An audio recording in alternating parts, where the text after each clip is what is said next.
Энэ Татрын багц суулийг улсын хурлын бас нэлээд олон тооны гишүүд, гараад гишүүд ажлын хэсэг байгуулад, судалгаа хийгээд, боловсруулад энэ бараг 170-80 мянган татвар төлөгч нэртэй санал аваад тэгээ хилцүүлсэн байдаг, 2 жил шахуу хилцүүлсэн. За тэгээ эндээс бол яг 56% нь бол одоо хувь хэмжээг бууруулах тал дээр санал өгсөн байдаг. За энэ дотор бол одоо нөөтийн хууль, нөөтийг бууруулах, хувийн орлогын дотрыг бууруулах чиглэлээр өгсөн байдаг. За энэ нь яг бүх одоо татрын өндөр бийн үг авч чадаагүй болохоор яг энэ дээр одоо энэ багцлаад бүгд хэлэх гээд үзрээ сая яг уян гişиг гişүний ярьдаг бол үнэ л дээ. Бид нар угаасаа хувийн орлогын дотор дээр анхудаага орон сууц авч байгаа үнэ хөнгөлцсөн байхгүй.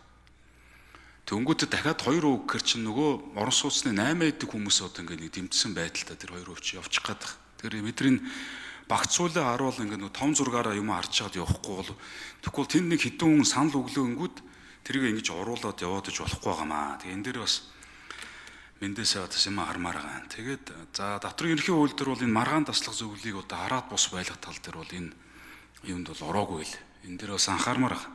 Энэ чи бол одоо бид нар шүүхээр том байгууллагууд бол татвар одоо баг төлдөг маргаанаараа одоо янз янзын байдлын асуудлуудаа шийдүүлдэг асуудал бол гарсан шүү. Нэг биш удаа. За нөөт төр бол энэ уг нь бол тэр нөгөө өмнө баталсан юм бол тэр чихэн явуулчмаар хаан. Тэгээд энэ бидний нөгөө гаргасан саналуудаа энэ татрын багц хуулиар орсон саналуудтайгаа хамтдаад ингээд баталчвал уг нь яг нөгөө сая Эрдэнэбат гишүүн яриад байгаа нөгөө өрхийн орлогыг хамгаалах тал дээр бол айгүй зүү хувилбарт болж байгаа. Дээрээс нь нөөт гэдэг маань тэр 50 саяг 400 сая болгочгоор чинь нөөт төлдөг аж ахуй нэгжийн тоол багасгаас биш эсвэл аж ахуй нэгжүүдээ ингэ задлал байхаас биш өөрөөр бол тийм ямар нэг үр дагавар гарахгүй байхгүй. Уг нь бол тэр чинь яг 50 саяны үлдээгээд эцэг хэрэгч нь хөнгөлт өгчгөр яг тэр дундын гар дээрээс 8 хийдэг яадаг гэдэг бүх улсуудыг чинь зарж байгаа юмд нөөт тооцдог болъё гэдэг угаасаа тэр хуульд орцсон байсан юм тэр шигрэл явчих байсан.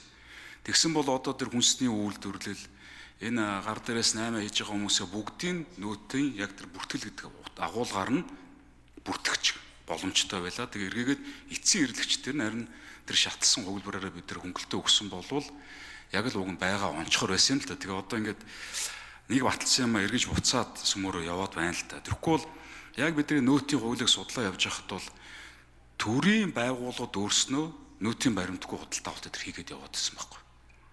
Одоо сургууль байт юм, цэцэрлэг байт юм, юу байт юм. Одоо нөгөө жижиг одоо төсөд үйлдвэрийн газрууд ч гэдэг юм уу. Тэгээ эн чинь эргээгээд нөгөө татвар төлөгчийн бааз суурийг улам бэхжүүлэх биш.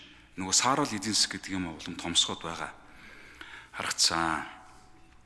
Энэ дотор одоо жишээлбэл одоо малчтын гар дээрээс зардаг одоо цүүсай тий одоо энэ ногоочтын гар дээрээс ногоо өдрө бүгдийг нөгөө тэр худалдаа авалтаас нөөт тооцож өртгөө бууруулах ийм хасалт хийх ийм боломж уг нь яг энэ үйлдвэрүүдтэй эсвэл дундын яг арилжаа хийдэг улсуудад олгосон болвол уг нь бол яг жинхэнэ утгаараа нөөтийн хөлчин бүртгэлийн гэдэг чинь чанар агуулах байлаа л да. Тэгээ энэ асуудал орхид дууссан байна. За хувийн орлогын албан татвар дээрээс тэр 792 мянган төгрөг баха тий.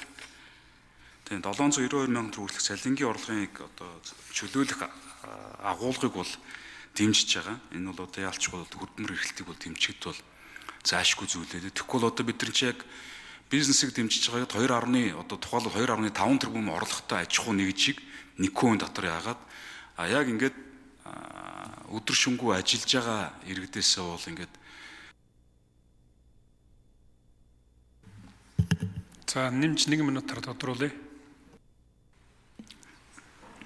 Тэгээ чинь аж ахуй нэгжүүдээс хамаагүй бага татвар авдаг болчдаг иргэдээс харцсангүй өндөр татвар дээрээс нийгмийн даатгалын шимтгэл яг ирж байгаа ачаал нь бол яг өндөр болчиход байгаа юм л та. Тэгэхээр уг нь агуулгаараа бид нар яг тэр нөөтийн буцаалтаа тэр чигээр нь явуулаад энэ 50-400 сая болгосонгаа болоод тэгээд бусдаа энэ бусад зохицуултуудаа энэ чигээр нь явуулсан бол уг нь татрын систем чинь уг нь зөв болчмоор юм шаардаад байх юм. Тэгээд энэ дээр манай энэ сангийн яамны татрын болгоны газрын даргаас тодруулга авчмаар байна. Энэ чинь уг нь бол хамтдаа 2 жил хилцүүлсэн үйл байхгүй. Тэгээ одоо ингээд өөр юм оруулж ирээд байна л да.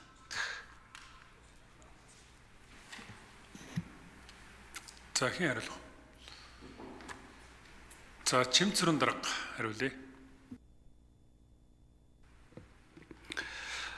За гай гишүүн өмнөх онд бас хилцүүлгүүдийг бас удирдахжсэн учраас энэ саналуудыг бол нэлээд сайн дэлгэнэгүй мэдчихэе. Тэгээ өмнөх саналууд дээр гарсан төсөл дээр бол нийт саналуудын бас 52% бас хуулийн төсөлд бол тусгаж ийсэн. Тэгээд энэ өөрчлөлтүүдээр хийсэн судалгааны асуудлуудыг бол бид нар ингээд орхихгүй дараагийнхаа ингээд хуулийн шинжилттэй бол суур болгоод энэ судалгааны ажлуудаа ингээд явуулах. Тэгэхээр яг одоогийн энэ эдийн засгийн нөхцөл байдалд бол цөөхөн тооны заалтаар энэ нэмэлт өөрчлөлтүүдийг оруулаад явж байгаа. Тэгэхээр цаашд бол багц хууль шинжилсэн хуулийн хүрээнд бол түрүүний таны хэлсэн нөөтийг бол иж бүрэн системээр нь харах тухай асуудал, тэр татварын маргааны асуудал, хувийн орлого олгомжтой холбоотой яригдсан дутуу зүйлүүд бол бас ороод явах болцоотой гэж үзэж байна. Гай гишүүн нэмж тодруулъя. Тэгээ энэ асуудал төр бол би бол энэ жавхлан сайдтай бас адилхан байр суурь илэрхийлээд байгаа шүү дээ. Ер нь сүмөр яг энэ зөв байгаа юмаа явуулъя. Тэгэхдээ ч хугацааг нь л хойшлуулчих л да. Тэгвэл одоо яг наад 2% татвар гэдэг нь яг анх орон сууц авч байгаа хүндээ 6 сая биш 15 сая төгрөг хөнгөлт өгч. Тэр чинь яг нэг байгаа онсон хөнгөлт байхгүй юу? За нөөтийнхэн тэр 2, 5, 10% буцаалтаа үгүй гэхдээ эрчилж чаддгүй маа гэд 28, 29 оноос эржүүлэхээр оруулчих л да. Наа 50 сая 400 сая болгодог харин болчих л да. Энд чинь ингээл улам л тэр гар дээрээс 8 хийдэг юм нөгөө бие баримтгүй болдог. Тэгээ нөгөө малчтаасаа бараа бүтээгдэхүүн үйлдвэрүүд нь авч чаддгүй. Нөгөө манай хүнсний бүтээгдэхүүн хөдөө аж ахуйн бүтээгдэхүүн чинь өрсөлдөх чадвар улам буурна шүү дээ. Яа ингэ явахаар. Тэгээ энэ дээр би одоо уг нь айгүй тодорхойлоод их юм. Чимэсрэн дарга энэ дээр миний яриад байгаа зөв юм уу буруу юм уу хэлээтгэл л дээ. Яа ингэ тойруулаад дараагийн удаа татрын багц хууль орж ирэх гэдэг бол ойрын хугацаанд орж ирэхгүй шүү энэ.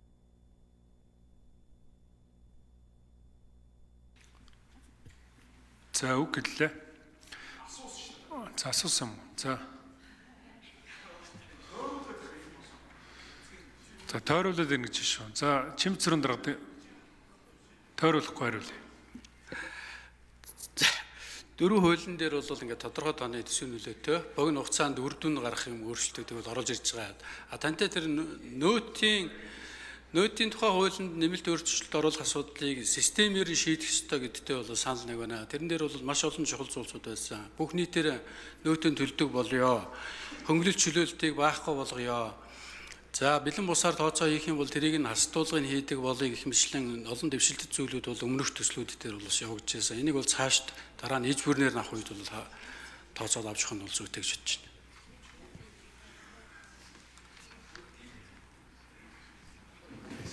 За Бачралын заяа бол гишүүн асуулт асууя.